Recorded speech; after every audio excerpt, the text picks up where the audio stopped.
The WNBA was shaken to its core by breaking news that nobody saw coming. Sandy Brondello, head coach of the New York Liberty and the mastermind behind their first championship in franchise history, has been fired.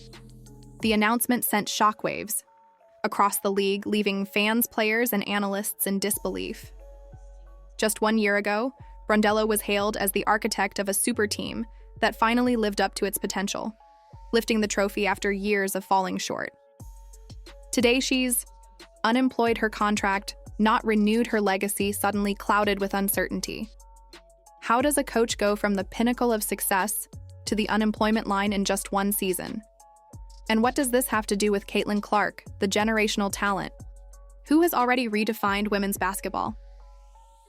The story that's unfolding isn't just about basketball, it's about politics, loyalty, hidden agendas, and a league that may be moving in directions nobody expected. Brondello's firing makes little sense at first glance. She had delivered what New York Liberty fans had craved for decades: a WNBA championship.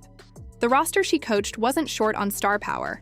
Breanna Stewart, Sabrina Ionescu, and Jonquel Jones formed the heart of one of the most talented teams in the league. Yet while the Liberty's 2025 campaign fell short thanks to injuries and inconsistent stretches, most analysts understood the challenges she faced. Stewart played hurt, Ionescu missed time, Jones was in and out of the lineup. Still, the team remained competitive, finishing strong enough to stay in the playoff conversation. For any reasonable franchise, those circumstances would excuse a stumble. But the Liberty's front office saw things differently. They quietly decided to move in another direction, releasing a short statement thanking Brondello for her contributions, but giving no real explanation as to why they were cutting ties with the winningest coach in their history. The silence only fueled speculation. Rumors quickly began to swirl that this wasn't just about performance on the court. Some insiders pointed to the Liberty's desire to reset their culture to bring in a different voice before Stewart and Ionescu hit free agency. Others whispered about politics within the league, with Brondello standing out as the only straight white female head coach in the WNBA. Her departure, some argued, reflected a subtle but undeniable push toward different optics, a move that left fans questioning whether race identity and public image had influenced a basketball decision.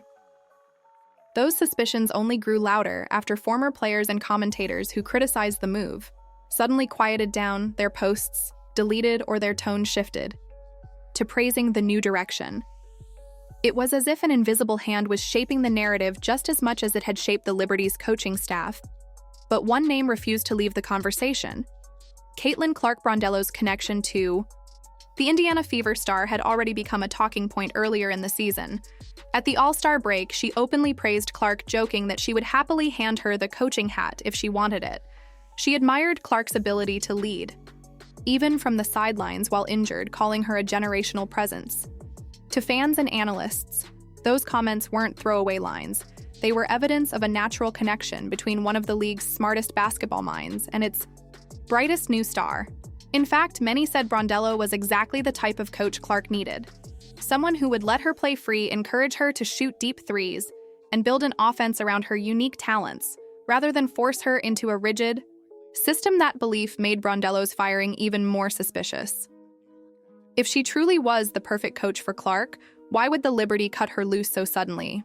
Was the move a way of clearing the path for her to eventually land in Indiana, where Clark is expected to carry the Fever for the next decade? Or was it a deliberate attempt to distance her from Clark, knowing how much power such a partnership could create? The timing only made the questions louder. Within days of Brondello's firing, the WNBA community was buzzing with speculation that she might be heading toward Indiana, or at least keeping the door open. Fans began imagining scenarios where Brondello, Clark, and the Fever's young core would become the league's new powerhouse, drawing comparisons to Lisa Bluder's Iowa system that unleashed Clark in college. The players, meanwhile, were blindsided. Breanna Stewart, who had battled through injuries all season, gave Brondello her full support in press conferences. She praised her resilience, her positivity, and her ability to keep the locker room together, despite setbacks. She had our back and we had hers. Stewart insisted, her frustration visible even as she tried to remain professional. When asked if she wanted Brondello back, Stewart didn't hesitate. She said yes. Other players echoed the same sentiment. To them, this wasn't a failing coach. It was a respected leader who had delivered the ultimate prize just 1 year earlier. The front office didn't consult them. They acted unilaterally, leaving their stars caught off guard and in some cases angry. For a franchise trying to keep Stewart and Ionescu happy, this decision felt dangerously risky. The firing also comes at a moment of league-wide instability. Noel Quinn had just been let go in Seattle, part of what some analysts were calling a Black Tuesday for WNBA coaches, echoing the NFL's infamous Black Monday coaches with winning resumes were suddenly disposable, their futures tossed aside with little explanation. The message was clear. Even a championship couldn't protect you. This wasn't about what you had done in the past. It was about what ownership believed you could do in the future. And if that belief wavered, your job was gone. Still, Brondello's resume speaks for itself. She is a two-time WNBA champion, a coach with international experience, and a proven leader of superstars. She doesn't just know how to manage egos, she knows how to elevate players to their best. That's why so many voices immediately called for other franchises to scoop her up.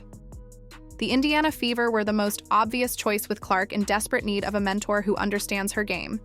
She's Lisa Bluter, 21. Fan wrote online referring to Clark's beloved college coach, "Put Sandy with Caitlin and watch history repeat itself." The idea of Brondello running Clark, Boston, Hull, and Mitchell through a wide-open offensive system has fans salivating. Whether the Fever front office feels the same remains to be seen. Speculation about Brondello's next move runs wild. Some think she'll take time away, retreating to Australia to recharge before deciding on her future. Others believe she'll immediately become the hottest free agent coach in basketball, with multiple franchises vying for her services. What's clear is that she won't stay unemployed for long. Her track record demands respect, and her firing, however confusing, has only raised her profile. Every team in need of a coach will have to consider her, knowing she's proven she can win at the highest level. But beyond Brondello's next step lies a bigger issue. What does this say about the WNBA itself? Fans are already questioning whether agendas, marketability, and optics are driving decisions more than basketball. If a coach who wins a championship can be dismissed so casually, what does that say about the league's priorities? If players' voices are ignored and loyalty means nothing, how long before stars begin reconsidering their futures? And if Caitlin Clark's name is being used to justify or explain front office moves, what kind of pressure will that put on her as she tries to recover from injury and reassert her dominance? The firing of Sandy Brondello isn't just a coaching change, it's a warning sign. It shows that even success can't guarantee stability, that hidden forces may be shaping outcomes behind the scenes. It reveals the fragility of trust between players, coaches, and management, and it sets the stage for a dramatic offseason where the ripple effects could reshape the entire league. Will Brondello land in Indiana, fulfilling fans' dreams of pairing her with Clark? Will New York regret cutting ties with the most successful coach they've ever had? Will the WNBA acknowledge the whispers of politics and bias that surround this decision? Or will they stay silent and hope fans forget? What's undeniable is this: Sandy Brondello's story is far from over. She may be gone from New York, but she's not gone from the game. And wherever she lands next, one thing is certain: she'll be coaching to prove a point that this decision was wrong, that her legacy is bigger than one team's front office politics, and that in the end, talent and vision will always find their way back to the court.